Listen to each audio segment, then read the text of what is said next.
Are पार में PFI पे सबसे बड़ा खुलासा अब से कुछ मिनटों में हम आपको लाइव दिखाने वाले हैं। अब तक का सबसे बड़ा खुलासा। मेरे साथ कई मेहमान जुड़ चुके हैं। मेरे साथ अश्विनी उपाध्याय हैं, रिजवान अहमद हैं, शादाब चौहान हैं, मौलाना साजिद रशीदी हैं, बीएम कामले हैं, एसडीपीआई से आप तमाम लोगों का अभिनंदन है। लेकिन सबसे पहले बड़ा खुलासा पीएफआई के बारे में। पीएफआई के खुफिया विंग का बड़ा पर्दाफाश हुआ है।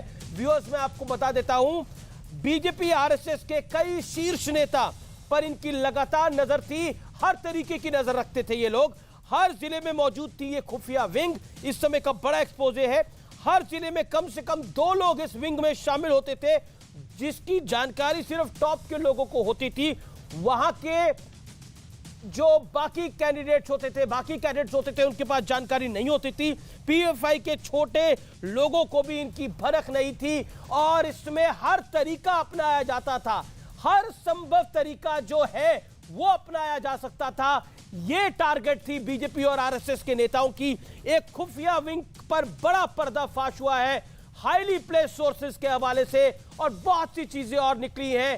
पीएफआई लगातार निशाने के घेरे पे है ही, शक के घेरे पे है ही, लेकिन अब जो एक्सपोजे हो रहे हैं वो बहुत कुछ और कह रहे हैं। मैं सीधा रुख करता हूं इस पूरे घटनाक्रम पे शादाब चौहान का, नेता पीस पार्टी के शादाब चौहान, जो खुलासे पीएफआई पे हो रहे हैं ये अपने आप में बहुत कुछ कह देते हैं। या फिर अब असद ओवैसी और शफीकुर रहमान गर्ग की बात पर इत्मीनान रखते हैं। बिल्कुल अमीश भाई, हमने हमेशा कहा कि नेशनल इंटीग्रिटी से बढ़कर कुछ नहीं। हमारे नरेंद्र मोदी से इख्तलाफ हो सकते हैं, आरएसएस से हो सकते हैं, लेकिन ये सब देश से बढ़कर नहीं। हमारी लड़ाई सरकार से वैचारिक है, हमारी लड़ाई देश से नहीं है। नेशनल इंटीग्रिटी सुप्रीम है और इसीलिए हमने कहा कि अगर कोई भी इंडिविजुअल, चाहे वो आरएसएस का हो, पीएफआई का हो या कोई भी हो, अगर कोई गलत फिलहाल आरएसएस का कोई नहीं है, आरएसएस का कोई नहीं है, पीएफआई का है। आप पीएफआई पर रहिए, आरएसएस का कोई नहीं है। आरएसएस का पीएफआई का लिंक निकला है टेरर ऑर्गेनाइजेशन के साथ, आरएसएस का नहीं निकला। आप आरएसएस के प्रवक्ता हैं? मैं आरएसएस का प्रवक्ता नहीं हूं, लेकिन मैं एक जर्नलिस्ट हूं और जर्नलिस्ट को तो सच्चाई है वो बतानी पड़ती है। आरएसएस की कार्रवाई हुई है क्या? आरएसएस की कार्रवाई हुई है क्या? मोहन भागवत के प्रतिनिधि है आप, मोहन भागवत के प्रतिनिधि हैं। आप, मैं अपनी बात कह रहा हूं, आप डिसएग्री करिए। डिसएग्री की बात ही नहीं, आप झूठ बोल रहे हैं। आप झूठ बोल रहे हैं। आप कह रहे हैं आरएसएस का हो या पीएफआई को। पीएफआई का है ना फिलहाल। गिरफ्तारियां किसकी हुई हैं? क्या आरएसएस किसकी गिरफ्तारियां हुई हैं? इंद्रेश कुमार कौन है? इंद्रेश कुमार का क्या लेना देना पीएफआई से? कौन है? मालेगांव बम ब्लास्ट का आरोपी है या नहीं? नहीं है। इंद्रेश कुमार नहीं है। झूठ बोल रहे हैं आप अभी भी। साध्वी कौन है? नहीं, आपको जानकारी नहीं है। नहीं, आपको जानकारी नहीं है सर कि आप मुझे कंप्लीट करने दीजिए। अब मैं जानता हूं जब मैं बोलूंगा तो आपको परेशानी होगी, क्योंकि बीजेपी के खिलाफ। एक सेकंड शादाब चौहान, मुझे परेशानी देशद्रोहियों से होती है। मुझे परेशानी देशद्रोहियों से होती है। तो आपका ये नथुराम गोडसे को आतंकवादी, चलिए आतंकवादी, इसमें क्या बोलने की जरूरत है? आतंकवादी है वो नाथुराम। देखिए, जो आदमी जो व्यक्ति फैक्ट्स के ऊपर कमजोर होता है वो इधर उधर भागता है। बाहर निकालो जिस पे आतंकवाद का आरोप है। शादाब चौहान, आप इधर उधर भाग रहे हैं। मेरा सवाल बहुत, निकालिए बाहर। शादाब, आर पार में हल्ला मत काटे, मेरा निवेदन स्वीकार करें। आप हल्ला काट रहे हैं, टाइम वेस्ट कर रहे हैं। मेरा स्पष्ट सवाल है, जो पीएफआई पर एक्सपोजे हो रहे हैं और जो गिरफ्तारियां हो रही हैं, क्या आपको लगता है कि अगर एंटी इंडिया काम हो रहा है, जो आपने बोला, उसमें अड़चन किसी को नहीं बनना चाहिए? ना असद ओवैसी को बनना चाहिए, ना शफीकुर रहमान बर्ग को बनना चाहिए, ना किसी को बनना चाहिए, एज सिंपल एज दैट। ना दिग्विजय सिंह को बनना चाहिए।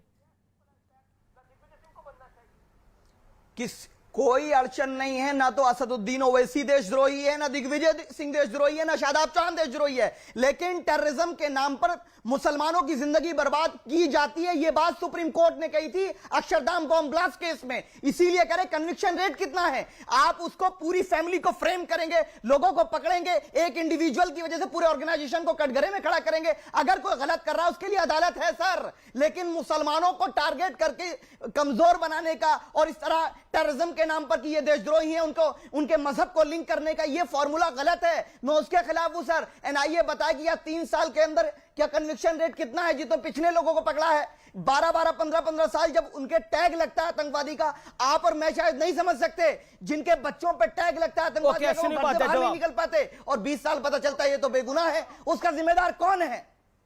यह गलत है। पीएफआई को पॉलिटिकल वेंडेटा के जरिए आप जो कर रहे हैं उसका नुकसान होगा।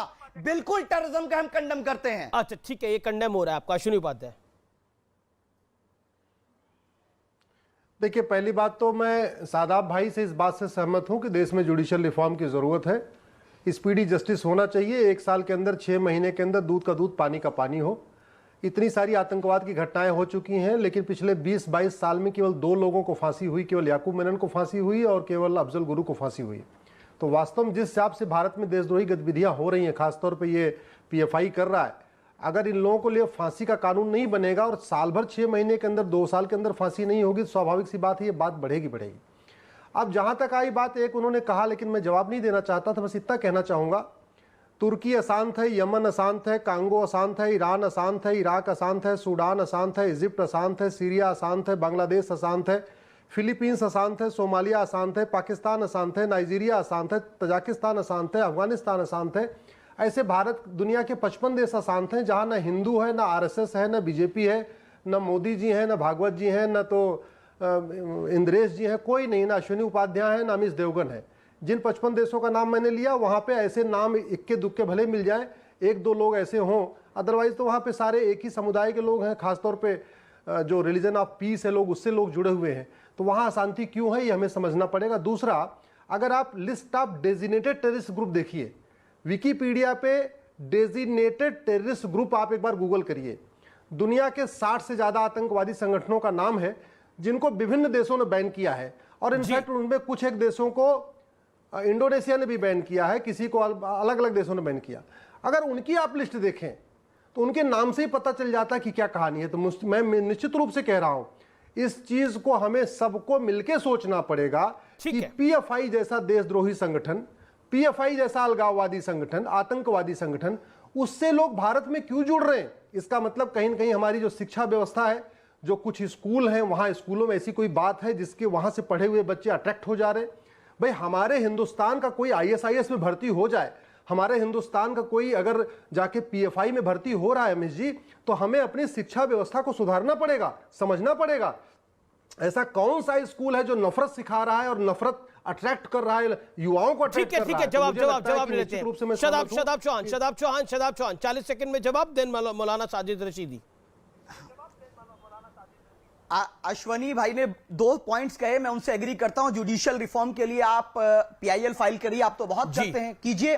दूसरी बात यह, अगर कोई पीएफआई ज्वाइन करता है, वो भारत के संविधान के अनुसार रजिस्टर्ड ऑर्गेनाइजेशन है। जिस दिन वो बैन हो जाएगा, यह साबित हो जाएगा, यह खड़गौन से लेकर कितने केसेस हैं, कहीं चार्जशीट में अभी तक ये